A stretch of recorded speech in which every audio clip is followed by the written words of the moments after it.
Good morning, everyone. Look who's with me this morning again. It's Newton Faba.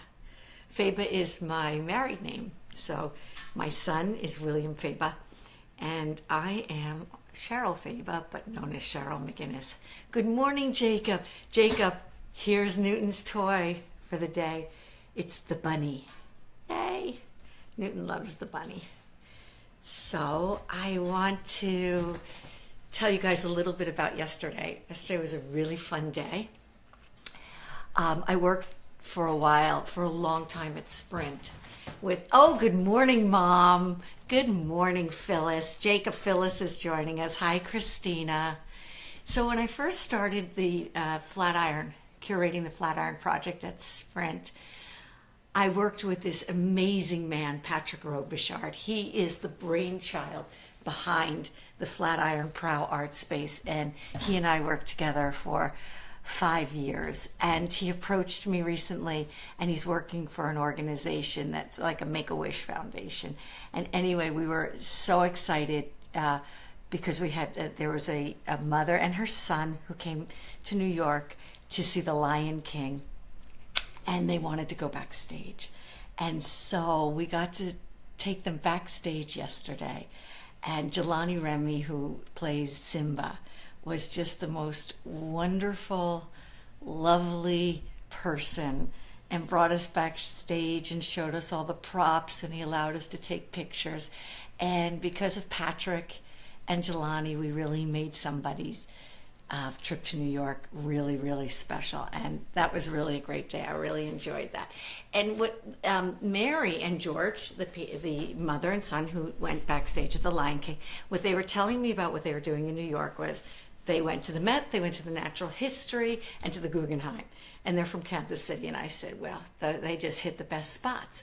And George has said that his favorite piece at the Met was a singer-sergeant, John Singer-Sargent. So I deduced, and I hope I'm correct, that it is Madame X. And so I thought we'd take a look at Madame X this morning. So here we go. Yes, Madame X. Now, you know what? I see that it's a little backlit, or it's too lit on my computer. I'm going to try to... I know my husband's watching, and he is the tech king. He's the king of all brilliant stuff. So I'm not sure if he can tell us how to tone down the light on her incredibly gorgeous white skin, but I may not be able to. So I just want to tell you a little bit about Madame X that I love, and of course I want to hear what you think about it. So, you know, this woman was known for her artful appearance, and Sargent had hoped to enhance his reputation by painting and exhibiting her portrait. And without a commission, she didn't commission him. Oh, thank you, Jean. I think that helped a little bit.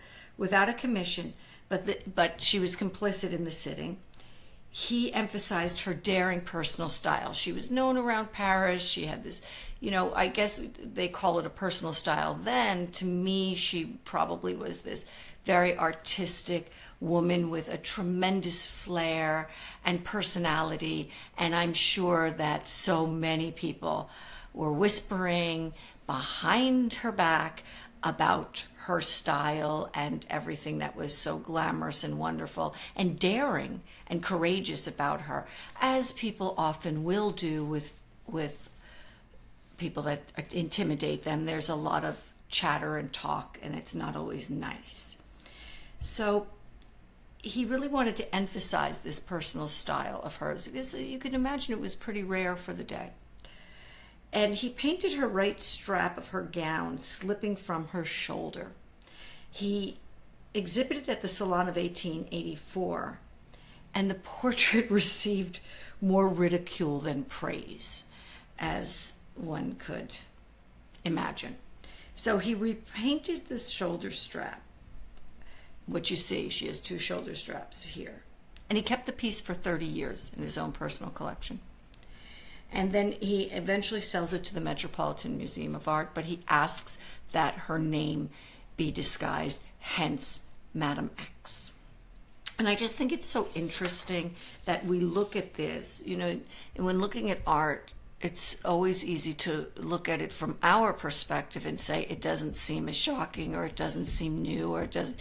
But when you look at it from the time frame in which it was made, you can really get a sense of the impact it had on that present day society. And so for us, we look at it today, and it's a huge portrait. When you go to the Met, you just feel you're so small compared to it. You're kind of looking up at her in awe, in absolute awe, and wonder, and the glamour of it.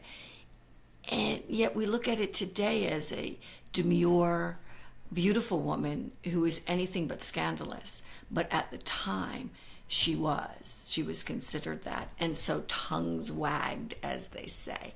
So I just think for today, I wanted to do this for George and Mary and say that we loved having you in New York and hope that your stay was great, and to thank Jelani, the Lion King, for such an amazing backstage tour. And I wanted to think about people who kind of take the lead on things, who are bigger than life, and how a lot of times what you see on the surface isn't what is necessarily what all the talk that's going on. It's not really what is the truth of the piece. That is it possible that this woman had an amazing personal style without her being scandalous? And I just thought that was an interesting notion. So I wish you all a wonderful day, and I thank you for watching. And at any moment in the day, think about this piece of art or any other piece of art, and think about living artfully and bringing art into your everyday lives and continuing along that vein, because it really is such a beautiful way to live. Thank you. I'll see you guys tomorrow. Actually, no, I'll see you later today, 5 o'clock, with Art Chat. And we're going to talk a little bit about art and war. Okay, see you later. Bye.